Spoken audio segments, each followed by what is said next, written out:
Season's greetings, iPhone gamers. You might think this podcast was going to be all about touchscreen mince pies and games about crowbarring a morbidly obese philanthropist down a chimney, but it's not. You can breathe a sigh of relief. Instead, it's about the latest flight sims to come to the iPhone and Digital Chocolate's first brave steps onto the platform.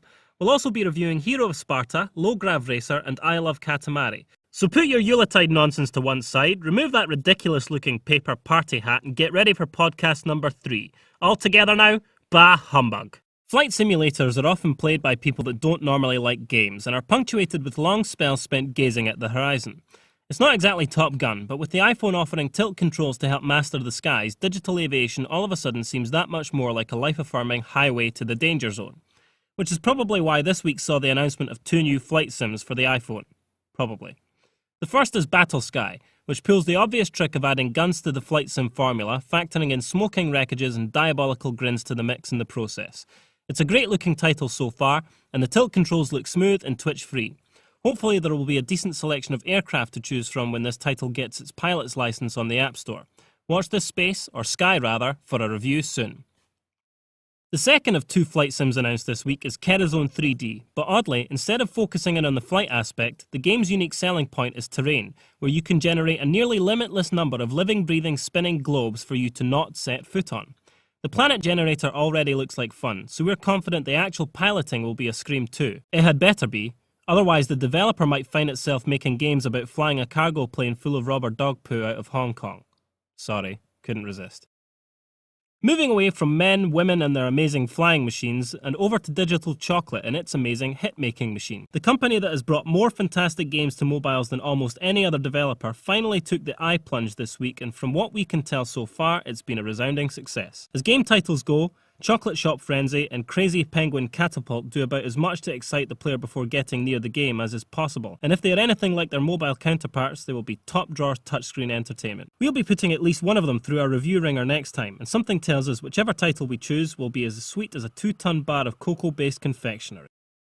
We might as well just come out and say that Grav Racer is heavily inspired by Sony's futuristic racing franchise, Wipeout. You race hovering vehicles using air brakes to avoid hitting the sides, while picking up missiles, shields, mines and speed boosts. It means Cobra Mobile's title will inevitably be compared to the tough-to-live-up-to Wipeout series, but thankfully, Grav Racer has more than enough thrills of its own to shoulder these comparisons. There are 4 classes of ship to race on a dozen interplanetary tracks. Each class has a progressively higher top speed, offset by trickier handling. Acceleration is automatic, and you tilt to steer, while tapping a virtual button on the left of the screen initiates the air brakes. Weapons and power-ups are activated by another button that appears on the right when you grab a pickup. The steering feels jittery at first, but the way your ship bobs and weaves soon becomes second nature, and the integration of the accelerometer is tight. It's genuinely fast too, and with a thumping soundtrack, the combined effect is nothing short of thrilling. It can be frustrating at times, with a wavering difficulty curve and the lack of an online mode seems like a missed opportunity. Even so, Grav Racer is a premium iPhone racing game, and though its inspiration is obvious, the execution is masterful.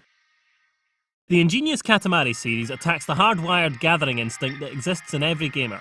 It encourages obsessiveness while still providing enough controlled panic to have you completely hypnotised with the task at hand. The benefit of an iPhone release of the game is obvious. Katamari was simply made for tilt controls, and given the reputation the game has garnered over the years, this ultimate marriage of hardware and game has fans praying to the king of all cosmos that Namco hasn't succumbed to what is fast becoming known as Super Monkey Ball-itis. There have even been some early accusations of said control foible on the App Store, though thankfully we have found no such problem. I Love Katamari's controls, though at times slightly unruly, are commendably implemented, and any moments spent just missing what you're aiming for are more a part of the game's difficulty curve than a design flaw. Which means Katamari's core gameplay is very much intact, as is the trademark presentation and soundtrack, which are both twee enough to make even the most hardened Japanophile squeal like Pikachu in a cement mixer. Sadly, the game is undone slightly by some considerable slowdown, which crops up every time you move past the size achievement and lingers just long enough to be annoying. But there is swathes of content on offer, and it's as addictive as nicotine-flavoured ice cream. As an entry into the ever-growing stable of top-class iPhone games, I Love Katamari is a welcome addition.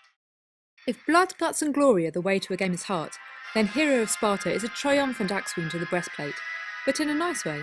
Awakening on a beach skirting Oracle Island, the warrior Argos endeavours to return home through Hero of Sparta's 8-mission journey, cutting down every nasty that gets in his way. Trekking across ancient Greece involves using an on-screen analog stick in the lower left-hand corner, while attacks are doled out using a button on the right-hand side.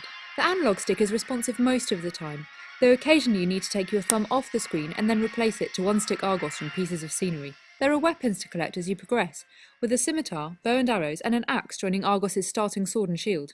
The diverse arsenal makes for varied action, and slaying the slithering gorgons, skittering scorpions, and minotaurs never tires. Red orbs collected from slain mythical creatures can be siphoned into weapon damage or special attack improvements, though the subsequent effects feel muted. This is unquestionably one of the finest looking games on iPhone, and the rush-sounding audio design is a letdown by comparison. Tuning up the analog stick and resampling the sound effects would transform Hero of Sparta from an imperfect champ into a gaming god. Despite these shortcomings, few games measure up. Thanks for watching the Pocket Gamer iPhone Gaming Podcast. If you're looking for more iPhone gaming news, reviews and features, you can download the Pocket Gamer iPhone application from the App Store. Or just point your Safari browser at www.pocketgamer.co.uk/iPhone. That's it for now, so until next week, happy Pocket Gaming.